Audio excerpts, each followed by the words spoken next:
Hey, it's Kat Fulton with musictherapyed.com, and I'm here to talk to you about how to make sure that your ethics find will fulfill the requirements as laid out in CBMT's Recertification Manual. Say that 5 times really fast.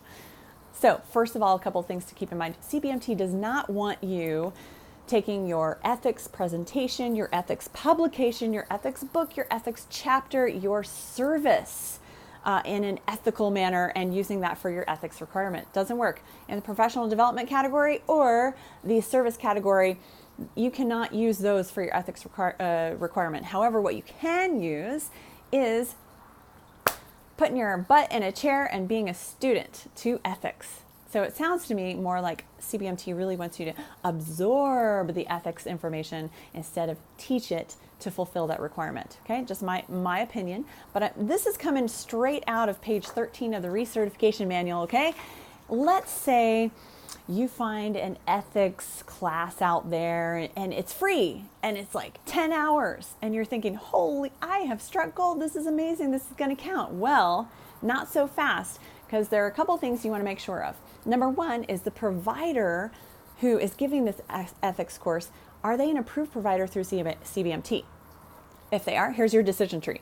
If they are, then whoa, you're taking the easy road and that's streamlined. That's the best way to do it. Find an approved provider that teaches an ethics course and take a course that way, because at the end you'll get a CMTE certificate. You won't have to write any essays or do any extra stuff, and bam, you've got it in the bag. Now, however, if that provider is not an approved provider through CBMT, then there are a few more hoops that you have to jump through, and I'm going to teach them all to you in one sec as we go through.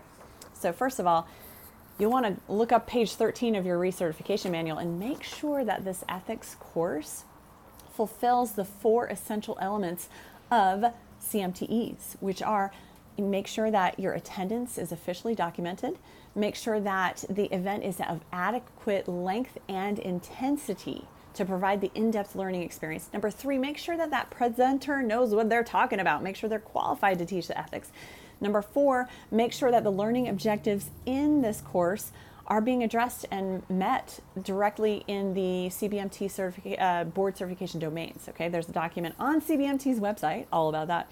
So not only do you have to make sure that all 4 of those criteria are met, but you also, if it's provided by an unapproved provider, then you also, when you get audited, they may ask you to submit the additional requirements. Signatures, the brochure, the 250-word essay, documentation of the title and date and all that good stuff. So just want to make sure this is all laid out in the recertification manual, and you can find all that information in there when you're looking at getting CMTE credits through an unapproved provider, okay? I think they call them non-approved credits or unapproved credits, something like that. Okay, so just wanted to hammer it all out, get it all out there. As always, the very easiest way to fulfill your ethics requirement is to go to an approved provider through CBMT. And this is why Music Therapy Ed is listed as an approved provider, because we want to make your life easier. And then find an ethics course through that approved provider. Music Therapy Ed, we have 4 ethics courses for you to choose from: web ethics, business ethics, human rights and ethics, as well as cultural ethics. And so come on over to musictherapyed.com and sign up for your ethics course. It'll be so much easier just to have that certificate. You don't have to write any essays or anything like that. All right, let me know if you have any further questions, and thanks for tuning in. We are here for you to answer any questions you have about recertification. All right, be well, feel good, and make music.